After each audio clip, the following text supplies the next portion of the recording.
खरंच अभिमान वाटतोय, कारण आज पुन्हा एकदा सिद्ध झालं आहे की ज्याच्या हातात डॉक्टर बाबासाहेब आंबेडकरांच्या विचारांची मशाल असते त्याला कुठलाच अंधार रोखू शकत नाही। आणि हाच अनुभव आपण विजय थलपती यांच्या विजयातून बघू शकतो। आपण जेव्हा म्हणतो की डॉक्टर बाबासाहेब आंबेडकरांच्या विचारांवर चालणारी माणसे कधीच मागे हटत नाही, त्याचे हे ज्वलंत उदाहरण आहे। बाबासाहेबांनी आपल्याला एक ज्वलंत मूलमंत्र दिला होता, शिका, संघटित व्हा आणि संघर्ष करा।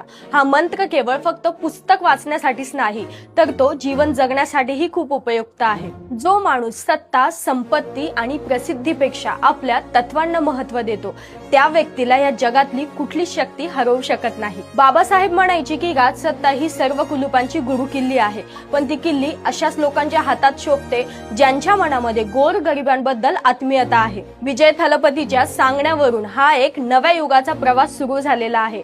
हा प्रवास जनतेचे भले करो आणि माझ्याकडून विजय थलपती यांना त्यांच्या नवीन सुरुवातीस हार्दिक शुभेच्छा। जय भीम, जय संविधान, जय भारत।